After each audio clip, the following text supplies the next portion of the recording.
Hello students, कैसे हैं आप लोग। उम्मीद करता हूं सुरक्षित होंगे, बेहतर होंगे। ठीक है, पिछले वीडियो में हम लोग किसी फंक्शन के लेफ्ट हैंड डेरिवेटिव, उसके राइट हैंड डेरिवेटिव को सीखे थे कि अगर किसी पॉइंट पर लेफ्ट हैंड डेरिवेटिव तथा राइट हैंड डेरिवेटिव दोनों के मान समान होते हैं तो उस पॉइंट पर वह फंक्शन डिफरेंशिएबल होता है, अवकलनीय होता है।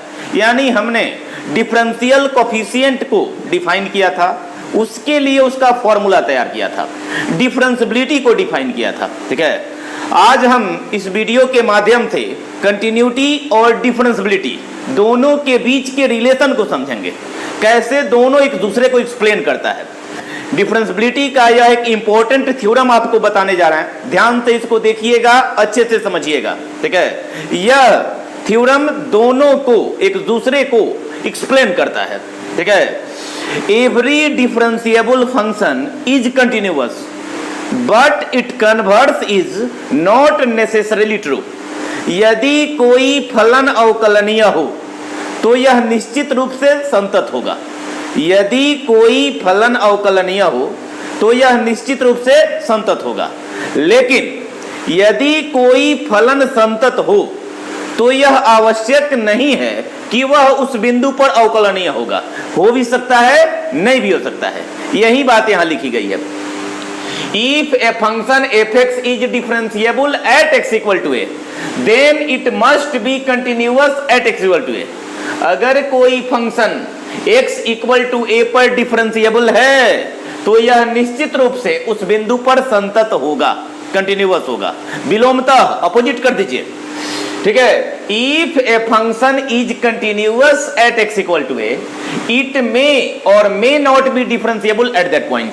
ठीक है, यानी यदि कोई फंक्शन डिफरेंशिएबल है तो वह निश्चित रूप से कंटिन्यूअस होगा। यदि कोई फंक्शन कंटिन्यूअस है किसी बिंदु पर तो यह जरूरी नहीं है कि डिफरेंशिएबल होगा। हो भी सकता है, नहीं भी हो सकता है। जरा एग्जाम्पल से इसको समझने की कोशिश करेंगे। जैसे किसी बच्चे का रिजल्ट हम लोग देखते हैं, बच्चा बताता है कि हम फर्स्ट डिवीजन से पास हैं, क्वालिफाइड हैं। तो जब बच्चा कह दिया कि फर्स्ट डिवीजन से हम पास हैं, ठीक है, फर्स्ट डिवीजन कह दिया तो उसमें हम समझ गए कि यह पास है। फर्स्ट डिवीजन कह दिया तो पास कहने की कोई आवश्यकता नहीं है। यही डिफरेंशिएबिलिटी है और ये कंटिन्यूटी है। ठीक है, अगर वह कहता है कि हम पास हैं तो क्या वह फर्स्ट डिवीजन से होगा? सेकंड भी तो हो सकता है। ठीक है, तो यही डिफरेंशिएबिलिटी का स्टेज है, ये कंटिन्यूटी का स्टेज है। ठीक है, कि अगर हम फर्स्ट क्लास से क्वालिफाइड हैं, पास हैं, यानी ऑलरेडी पास हैं। अगर हम पास हैं तो जरूरी नहीं है कि फर्स्ट डिवीजन से होंगे। आई बात समझ में? अगर हम कहें कि यह इसकी पढ़ाई ग्रेजुएशन तक है तो समझने वाला समझ गया कि इसने इंटरमीडिएट किया होगा।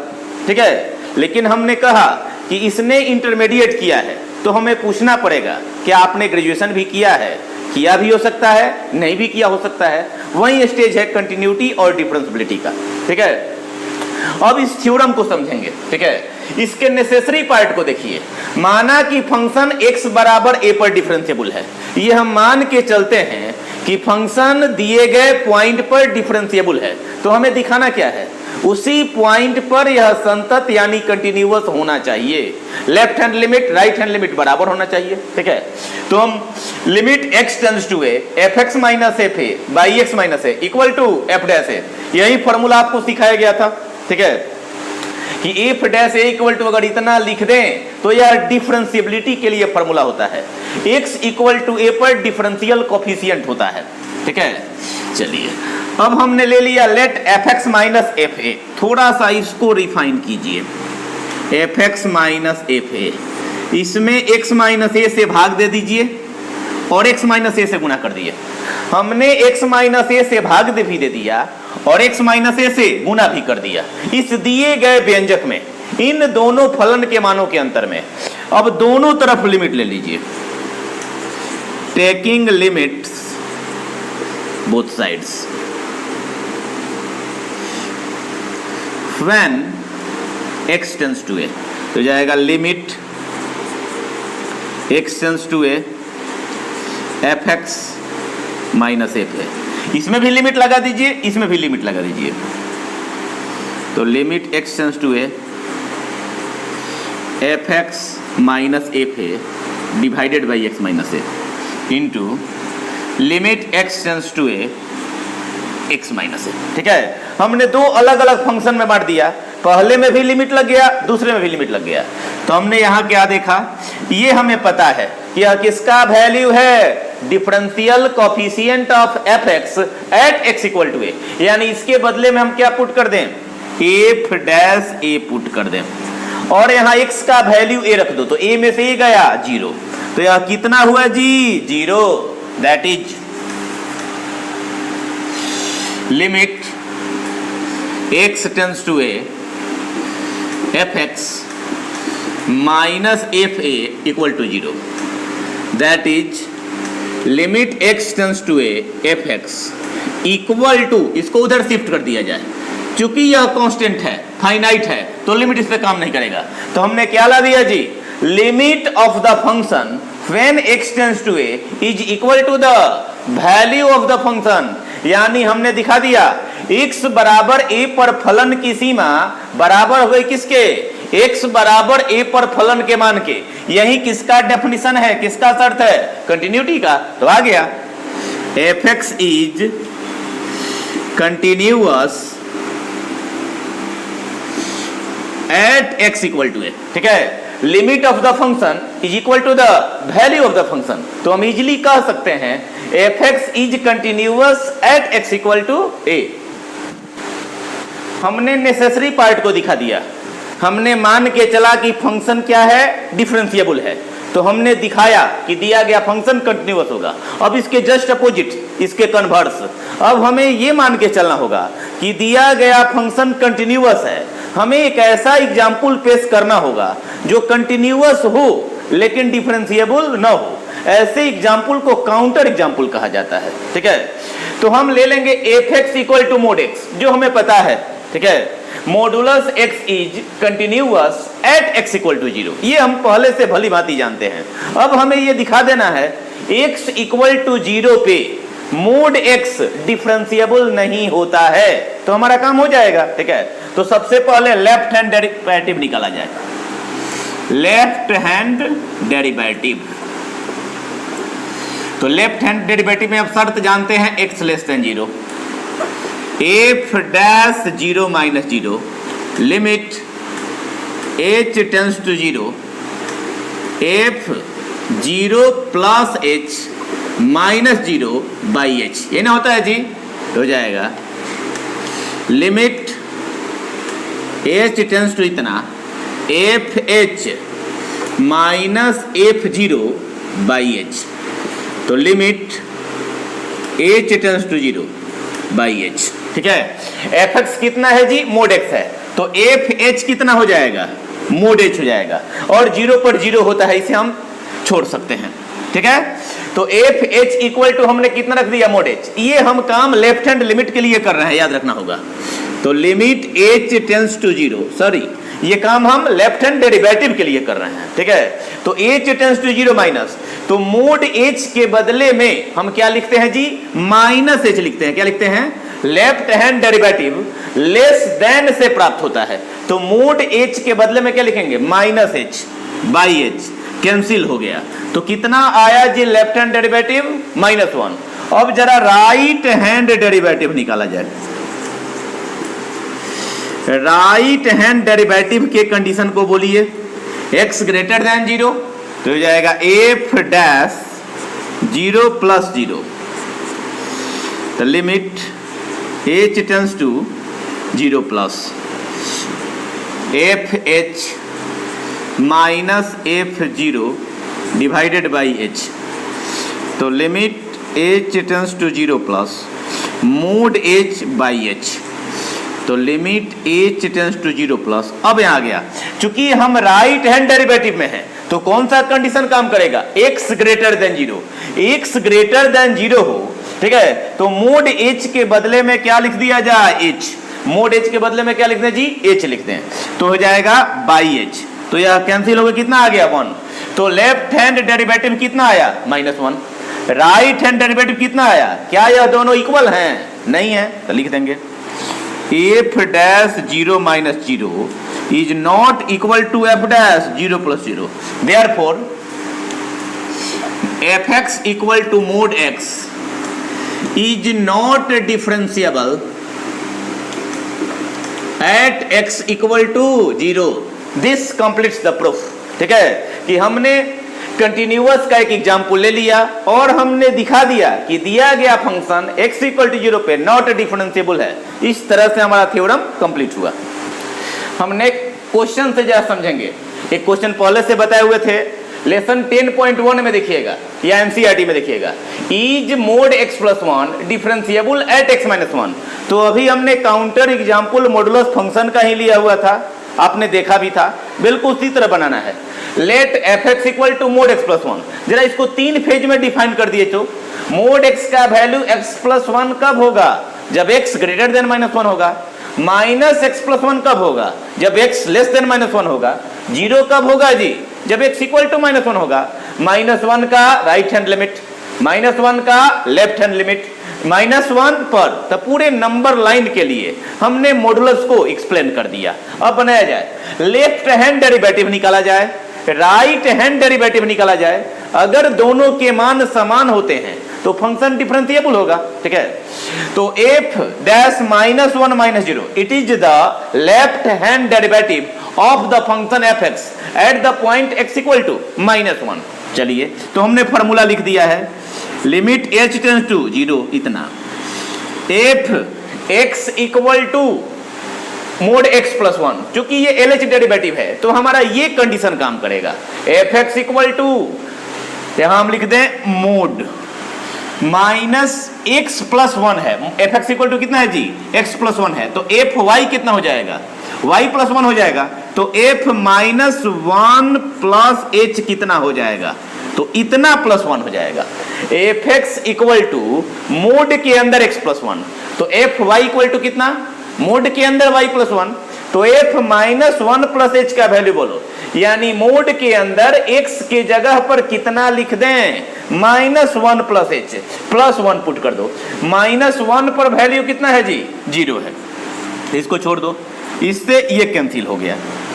तो limit h tends to 0 mod h by h, तो लिमिट h टेंड्स टू 0। फिर वहीं कैसा आ गया? हम लेफ्ट हैंड डेरिवेटिव के लिए काम कर रहे हैं, यानी x लेस देन माइनस 1 के अंदर काम कर रहे हैं। तो मोड h के बदले में क्या लिख दिया जाए? Minus h by h। Cancel हो कितना आ गया? तो लेफ्ट हैंड डेरिवेटिव माइनस 1 का कितना आया? माइनस 1। अब RH डेरिवेटिव निकाला जाए। RH डेरिवेटिव के लिए शर्त क्या होगा जी? x greater than minus 1। तो f dash minus 1 plus 0, limit h tends to 0 plus f minus 1 plus h, f minus 1 by h, तो लिमिट h टेंड्स टू 0। फिर उसी तरह लिखा जाए माइनस 1 h प्लस 1, इसका 0 होगा, छोड़ दीजिए, इससे ये कैंसिल हुआ। तो limit h tends to 0 plus mod h by h, तो limit h tends to 0 plus. Right hand limit हो या राइट हैंड डेरिवेटिव हो, हमेशा ग्रेटर देन का काम करता है। तो ग्रेटर देन के केस में मोड h का क्या है? ज्यों का त्यों h बाई h। तो कितना आ गया जी? 1। तो कह सकते हैं f डैश माइनस 1 माइनस 0 नहीं बराबर है f डैश माइनस 1 प्लस 0 के, यानी लेफ्ट हैंड डेरिवेटिव तथा राइट हैंड डेरिवेटिव दोनों के मान डिफरेंट है, अलग अलग है, अनइक्वल है। यानी f x equal to mod x plus 1 is not differentiable at x equal to minus 1। Clear? पिछले एग्जाम्पल से इतना समझ में आ गया होगा कि जिस तरह हम लेफ्ट हैंड लिमिट निकालते थे उसी कंडीशन से हमें लेफ्ट हैंड डेरिवेटिव निकाल लेना है। जैसे हम राइट हैंड लिमिट निकाला करते थे ग्रेटर देन वाले कंडीशन से, उसी से हम राइट हैंड डेरिवेटिव निकाल देंगे। अगर लेफ्ट हैंड डेरिवेटिव तथा राइट हैंड डेरिवेटिव दोनों के मान समान होते हैं तो उस पॉइंट पर फलन को अवकलनीय यानी डिफरेंशिएबल कहा जाएगा। अगर दोनों आपस में समान नहीं होते हैं तो नॉट डिफरेंशिएबल होगा, अवकलनीय नहीं होगा। ठीक है, दिए गए एग्जाम्पल को आगे आप खुद से भी करेंगे। नेक्स्ट एग्जाम्पल देखिए, ये एक बहुत ही इंपॉर्टेंट एग्जाम्पल है जी। 2 पर फंक्शन का मान कितना है? 4 है। वैल्यू ऑफ द फंक्शन कितना है? 4 है। डिफरेंशियल कोफिशिएंट 2 पर कितना है? फंक्शन का वैल्यू कितना है? 2 पर 4 है। 2 पर डिफरेंशियल कोफिशिएंट कितना है? 1 है। Then find the limiting value of limit x f2 - 2 fx by x - 2। यानी हमारे पास fx नहीं है, विदाउट fx हमें इसका लिमिटिंग वैल्यू लाना है। ठीक है, हमें डिफरेंशिएबिलिटी की मदद से लाना है। हम बनाएंगे इसको ऐसे, limit x tends to 2 x f2 - 2 fx divided by x - 2। तो limit x tends to 2 x f2, ऐसा क्वेश्चन कॉम्पिटिटिव अप्रोच में ज्यादा पूछा जाता है। ठीक है, x f2 यहां कर दो जी, इसमें से 2 f2 घटा दो और 2 f2 जोड़ दो -2 fx। देखिए तो इसमें क्या काम किया गया? x f2 है, इसके बगल में हमने क्या किया? -2 f2 + 2 f2। ठीक है, हमने इतना घटा दिया, बगल में इतना जोड़ दिया, डिवाइडेड बाई x - 2। इसका बेनिफिट देखिए, लिमिट x टेंड्स टू 2, इस दोनों में से f2 कॉमन हो जाएगा। कितना कॉमन हो जाएगा जी? f2। तो क्या बचेगा? x - 2। इन दोनों में से -2 कॉमन ले लिया है। कितना कॉमन ले लिया जाए? -2। तो पहले जरा इसको लिख लें, तो fx, इसमें से 2 कॉमन लीजिएगा तो कितना हो जाएगा? -f2 divided by x - 2। इस दोनों में से f2 कॉमन ले लिया गया, इस दोनों में से ओनली -2 कॉमन ले लिया गया। fx को पहले लिख दिए, f2 के बाद में। दोनों को सेपरेट कीजिए, एक बार फर्स्ट के नीचे डालिए, एक बार दूसरे के नीचे डालिए। तो limit x tends to 2 f2 x - 2 divided by x - 2, fx -f2 by x - 2। इससे ये कैंसिल हो गया। लिमिट का इस पर कोई असर नहीं पड़ेगा। f2 क्या है जी? कांस्टेंट है, एक फाइनाइट वैल्यू है। तो ये हो जाएगा f2 - 2, इस पर लिमिट काम करेगा, x tends to 2 fx -f2 divided by x - 2। तो ये हो जाएगा आपका f2 - 2। इसको देख के कुछ याद आया जी? फार्मूला हो गया, x टेंड्स टू 2, नीचे x - 2, ऊपर कितना है? fx - f2। It is the differential coefficient x equal to 2। इसके बदले में हम कितना लिख दें? f'2। हमें पता है कि f'2 कितना होना चाहिए? तो लिमिट x टेंड्स टू 2, नीचे x - 2 और ऊपर fx - f2। तो हम एट x = 2 पर डिफरेंशियल कोफिशिएंट निकालना चाहते हैं, तो इसके बदले में हमने कितना रख दिया जी? f'2 रख दिया। अब f2 का वैल्यू बोलो, 4 है। f'2 का वैल्यू बोलो जी, तो 1 है। तो 4 में से 2 को डिडक्ट कर दो, कितना आ गया जी? ठीक है, आसानी से हमने बना दिया इस फार्मूला की मदद से।